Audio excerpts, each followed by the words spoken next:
여러분 안녕하십니까? 오늘은 룻기 3장 1절에서 10절까지를 중심으로 안식의 옷자락이라는 제목으로 말씀을 나누겠습니다. 인간이 이 땅에 살면서 수고하고 애쓰는 궁극적인 이유는 안식을 누리는 삶을 위해서일 것입니다.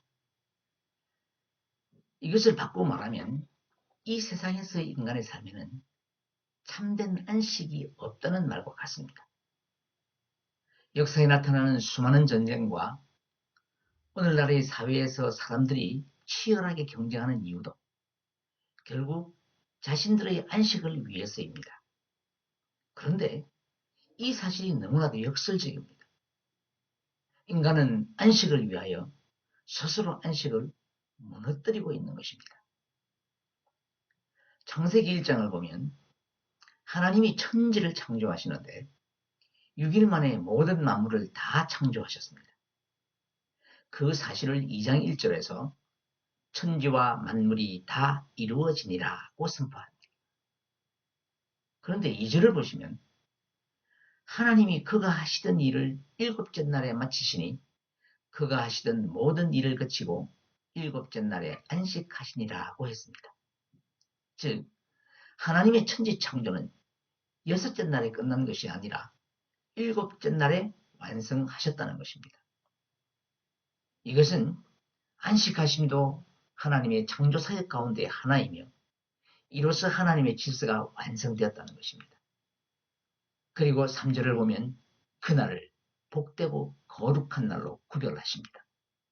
그러므로 만물은 그 하나님의 질서 안에서 안식을 통하여 복을 받도록 지음을 받은 것입니다.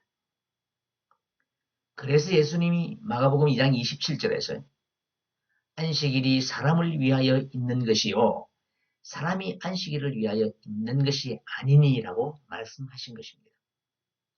그런데 인간에게는 탐욕이 불러온 죄로 말미암아 안식이 사라졌습니다. 인간이 추구하는 안식은 만족함이 없는 탐욕으로 인하여 지속적인 전쟁을 하게 만듭니다. 결국 인간은 안식을 위하여 끝없는 전쟁에 놓이게 되는 것입니다. 이런 불쌍한 인간에게 참된 안식을 주기 위해 자신의 안식을 포기하신 분이 예수 그리스도이십니다. 그래서 수고하고 무거운 짐진 자들아 다 내게로 오라. 내가 너희를 쉬게 하리라 하고 우리를 초청하시고 당신은 십자가에서 목숨을 제물로 바치는 사역을 감당하신 것입니다. 뿐만 아니라 안식을 얻기 위해 쉬지 못하고 살아가는 인간들에게 영원한 안식을 주시기 위해 주님은 지금도 일하고 계신 것입니다. 오늘 본문은 룻과 보아스의 관계를 통해 이 사실을 상징적으로 잘 보여주고 있습니다. 먼저 1절을 보겠습니다. 룻의 시어머니 나오미가 그에게 이르되 내 딸아 내가 너를 위하여 안식할 곳을 구하여 너를 복되게 하여야 하지 않겠느냐. 그동안 나오미는 남편과 두 아들을 잃고 며느리 룻과 함께 고향 베들레헴으로 돌아왔지만 특별한 역할 없이 며느리의 봉양을 받고 살았습니다. 이렇게 수동적이던 나오미의 행동이 3장에 들어오면 갑자기 활력이 넘치며 매우 능동적으로 바뀝니다. 그동안 나오미에게 룻은 자신의 안식처였습니다. 그런 나오미가 이제 룻의 안식처를 마련해 주기 위해 적극적으로 나선 것입니다. 어떻게 보면 그동안 나오미는 룻에게는 필요 없는 그래서 거추장스러운 존재였습니다. 그런데 여러분 내가 지금 이런 모습으로 이렇게 살아가기 위해서는 하나님이 창조하신 모든 것이 필요합니다. 필요 없는 것처럼 보이는 것들이 없으면 나는 지금 이런 모습으로 이렇게 살 수 없는 것입니다. 자, 예를 들면 제가 땅 위에 서 있기 위해서는 나의 두 발을 지탱할 수 있는 조그마한 땅만 있으면 됩니다. 조금의 평행 감각만 있으면 눈을 감아도 그 땅 위에 서 있을 수 있습니다. 그런데 내가 눈을 감고 있는 도중에 누군가가 주변을 2m 정도의 넓이와 깊이로 파놓았다고 가정을 해봅시다. 아마도 눈을 뜨는 순간 나는 아래로 떨어지고 말 것입니다. 내가 서 있는데 전혀 필요 없어 보였던 주변의 땅 때문에 그동안 내가 서 있을 수 있었던 것입니다. 타진 땅은 내가 서 있기 위하여 전혀 한 일이 없지만 있다는 그 자체로 나를 쓸 수 있게 만든 것입니다.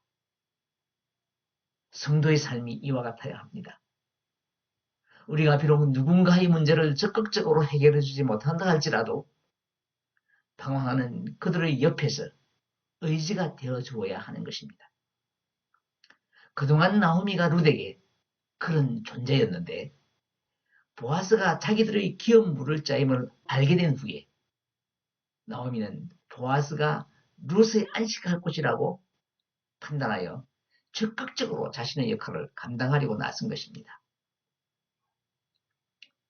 안식할 곳은 히브리어로 마노아흐인데 1장 9절에서 나오미가 두 며느리에게 어머니 집으로 돌아가라고 하면서 각기 남편의 집에서 위로를 받게 하시기를 원하노라고 할 때에 위로를 받게라고 번역된 단어와 같습니다.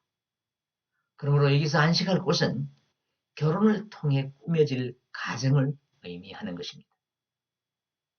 나오미는 보아스가 엘리멜렉 가문의 친족이라는 사실과 또 추수하는 동안 룻에게 베푼 호의 등을 생각하고 보아스를 룻의 안식처로 작정하게 된 것입니다. 그리하여 룻에게 보아스가 친족임을 강조하며 치밀하게 계획해서 며느리 시집 보내는 일을 추진합니다. 이제 이야기의 배경은 공간적으로는 보아스의 타작마당으로 그리고 시간적으로는 밤으로 바뀝니다. 타작을 밤에 한다는 것이 우리의 입장에서 보면 아주 생소하지만 팔레스타인 지역에서는 타작을 주로 밤에 했습니다. 그 이유는 타작하기 위해서는 쭉저기를 날려보낼 바람이 필요한데 그곳은 지리적인 이유로 인해 해가 질 때쯤에 서쪽의 지중해로부터 해풍이 불기 시작하기 때문입니다. 그리고 밤이라는 시간은 암시하는 특별한 메시지가 있습니다. 6일 동안의 하나님의 창조 사역을 보면 낮 동안 사역하신 후에 저녁이 되고 아침이 되니 이는 몇째 날이니라고 기록되어 있습니다. 이 말씀은 밤은 낮 동안 수고하고 애씀으로 피곤한 몸을 눕고 자며 안식하는 시간이며 하나님이 복되게 구별하신 진정한 하루라는 것입니다. 룻에게 이 밤은 아침부터 해가 질 때까지 뜨거운 햇볕 아래서 종일 이삭 줍는 일을 하다가 만나는 밤으로 피곤한 육신이 쉬는 안식의 밤인 것입니다. 그리고 나오미를 생각해보면 흉년을 피해 베들레헴을 떠나면서부터 그녀는 인생의 깊은 밤을 경험합니다. 육신의 안식을 위하여 스스로 모압이라는 밤을 만들었지만 그로 인하여 남편과 두 아들을 잃는 너무나도 힘든 대가를 지불해야 했습니다. 자, 그런 나오미가 베들레헴에 돌아온 후에 며느리의 진정한 안식처를 발견한 것입니다. 그리하여 나오미는 룻에게 세 가지를 지시합니다. 3절 4절을 함께 읽겠습니다. 그런즉 너는 목욕하고 기름을 바르고 의복을 입고 타작마당에 내려가서 그 사람이 먹고 마시기를 다하기까지는 그에게 보이지 말고 그가 누울 때에 너는 그가 눕는 곳을 알았다가 들어가서 그의 발치 이불을 들고 거기 누우라. 그가 내 할 일을 내게 알게 하리라 하니 첫 번째 지시는 목욕하고 기름을 바르고 의복을 입고 타작마당에 내려가라는 것입니다. 자, 이것은 에스겔서 16장에서 예비 신부의 모습을 나타낼 때 사용된 표현으로 결혼에 대한 준비로 해석할 수 있습니다. 그러나 에스겔서에는 이보다 훨씬 더 화려한 수식어들을 사용하고 있는데 이것에 비하면 루스의 준비는 너무나도 단순합니다. 오히려 다윗이 자신의 아이가 죽은 것을 발견하고 몸을 씻고 기름을 바르고 의복을 갈아입었다는 사무엘하 12장 20절에 사용된 표현과 유사합니다. 그리고 의복이라는 말도 같은 단어를 사용하고 있습니다. 그러므로 나오미의 이 지시는 결혼 첫날 밤을 치르도록 준비시켰다기보다는 과부의 상복을 벗으므로 결혼의 가능성을 알리는 표시로 결혼에 대한 요청의 행위로 해석하는 것이 본문의 의도에 맞다고 생각됩니다. 두 번째 지시는 보아스가 먹고 마시기를 다하기까지는 그에게 보이지 말라는 것인데 나오미의 세심한 계획을 엿볼 수 있는 대목입니다. 이 지시는 룻이 보아스 주변 사람들로부터 부정한 만남을 갖기 위한 것이라는 오해의 소지를 사전에 없애고 수확한 후 기쁘게 맞이하는 식사 시간에 보아스의 흥을 깨지 않게 하기 위한 것입니다. 그리고 세 번째는 그가 누울 때에 눕는 곳을 알았다가 들어가서 그 발치 이불을 들고 거기 누우라는 것입니다. 자, 이 본문은 성경에서 발이라는 단어가 생식기를 완곡하게 표현하는 말로 쓰인 곳이 있기 때문에 성적 관계를 위한 유혹적 태도로 해석을 하기도 합니다. 그러나 본문에 쓰인 단어는 그 어원은 동일하지만 발의 부분이라는 의미의 다른 단어를 사용하고 있습니다. 그래서 우리 성경에서는 발치라고 번역을 한 것이고 룻이 누울 수 있도록 보아스의 다리 부분의 이불을 덜출하는 의미인 것입니다. 하지만 이렇게 한밤중에 여자가 남자의 이불을 덜춘다는 것은 남녀의 성적인 관계를 상상하게 하는데 본문에는 이에 대하여 직접적인 언급을 하지 않고 독자의 상상력에 맡겨두고 있습니다. 그러니까 우리가 그 의미를 단정할 이유가 없는 것입니다. 단지 청혼을 위한 적극적인 행동을 취하고 있다는 정도로 이해하면 좋겠습니다. 자, 아무튼 이런 시어머니의 지시에 대해 룻은 조금은 당혹스러울 것 같은데 보아스의 타작마당으로 내려가서 어머니의 명령대로 다 행합니다. 그리하여 그 밤에 룻은 보아스의 곁에 눕습니다. 인기척에 잠을 깬 보아스가 깜짝 놀라 누군지 묻습니다. 우리 구절을 함께 읽겠습니다. 이르되 내가 누구냐 하니 대답하되 나는 당신의 여종 룻이오니 당신의 옷자락을 펴 당신의 여종을 덮으소서. 이는 당신이 기업을 물을 자가 됨이니이다 하니. 누구냐고 묻는 보아스의 질문에 룻은 당신의 여종이라고 대답합니다. 그런데 이 여종이란 말은 단순히 하녀를 뜻하는 말이 아닙니다. 2장 13절을 보면 룻이 보아스를 처음 만났을 때에 자신을 하녀라고 낮추어 표현했는데 지금은 단어가 바뀌었습니다. 여기서 여종이라는 말은 아내나 첩의 신분으로 결혼할 수 있는 지위의 여자를 뜻하는 단어입니다. 그러면서 당신이 기업 물을 자이니까 당신의 옷자락을 펴 당신의 여종을 덮으라고 요구합니다. 이 옷자락은 히브리어로 카나프인데 2장 12절에서는 날개라고 번역된 단어로 보호를 뜻하는 언어적인 표현입니다. 그러므로 옷자락으로 덮으라는 것은 룻이 보아스의 보호 아래에 들어가겠다는 뜻으로 적극적으로 청혼을 하고 있는 것입니다. 지금까지 룻이 보아스를 만나는 장면에는 곡식되는 자들과 같은 다른 사람들이 항상 있었습니다. 근데 지금은 아무도 없는 한밤에 은밀한 가운데 룻이 결혼하기를 요구합니다. 예수님이 산상보훈에서 기도에 대한 가르침을 주실 때에 은밀한 가운데 기도하라고 하셨습니다. 마태복음 6장 6절을 함께 읽겠습니다. 너는 기도할 때에 내 골방에 들어가 문을 닫고 은밀한 중에 계신 내 아버지께 기도하라. 은밀한 중에 보시는 내 아버지께서 갚으시리라. 이 말씀은 기도하는 장소가 골방이 되어야 한다는 것을 가리키는 것이 아닙니다.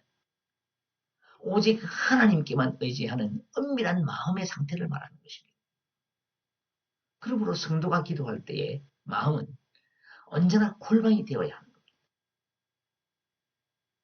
보아스가 그 청혼에 대해 대답합니다. 10절입니다. 그가 이르되 내 딸아 여호와께서 내게 복 주시기를 원하노라.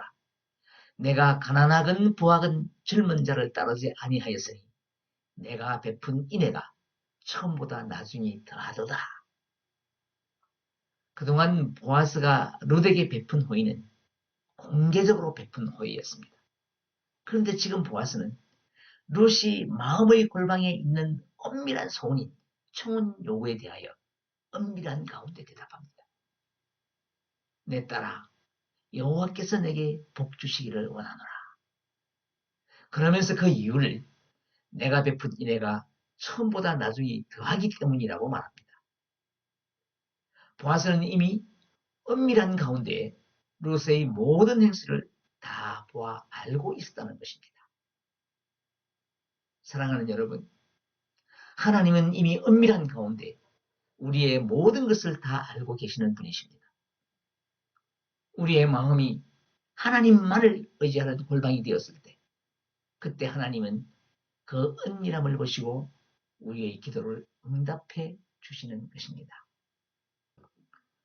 그리고 내가 베푼 인애가 처음보다 나중에 더하도다라는 이 말씀에는 세 사람의 헤세드가 포함되어 있습니다.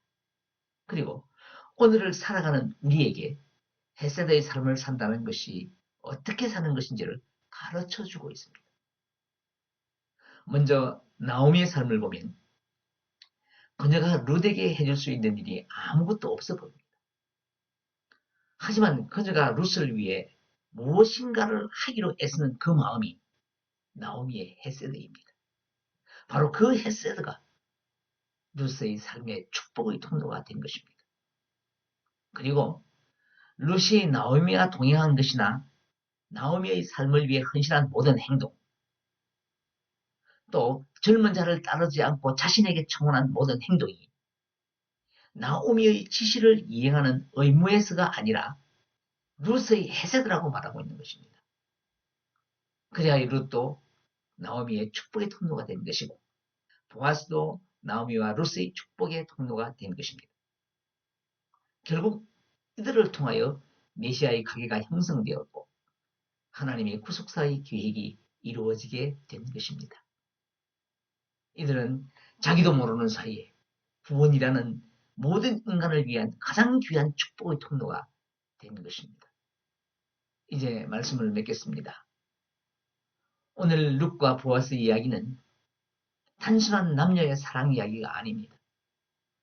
이들의 이야기 안에는 하나님의 구원 사역의 내용이 감춰져 있고 우리의 안식을 위해 쉬지 않고 일하시는 주님의 자비, 즉 헤세드가 감춰져 있는 것입니다. 룻이 보아스 곁에 누운 것이 그녀의 안식입니다. 그런데 룻의 안식을 위해 보아스는 깨어 일어나야만 했습니다. 한 사람의 안식을 위해 다른 한 사람이 수고한 것입니다. 우리에게 그분은 예수 그리스도이십니다. 주님은 우리를 위하여 당신의 안식을 포기하셔서 안식의 주인이 되셔서 우리에게 참된 안식을 주셨습니다. 그러므로 우리는 예수 그리스도 안에서만 참된 안식을 얻을 수 있는 것입니다. 그런데 오늘 룻과 보아스의 이야기에는 하나님이 등장하지 않습니다. 하나님은 당신의 모습을 세상에 직접 드러내실 때도 있지만 그렇지 않을 때도 있습니다. 이들처럼 고난 가운데 있는 자들에게 헤세드를 베푸는 성실한 사람의 삶을 통하여 간접적으로 당신을 계시하기도 하십니다. 그러므로 성도는 항상 하나님의 사랑을 나타내는 인애의 삶을 살아야 하는 것입니다. 사랑하는 여러분, 오늘 우리들의 삶은 우리가 만들어가는 것처럼 보이지만 이 세상 모든 사람 각자의 삶의 이야기는 하나님이 만들어 가십니다. 이 사실을 믿으시고 그리스도의 옷자락으로 기꺼이 들어가서 하나님이 주시는 진정한 안식을 풍성히 누리시는 여러분 되시기를 간절한 마음으로 축복합니다.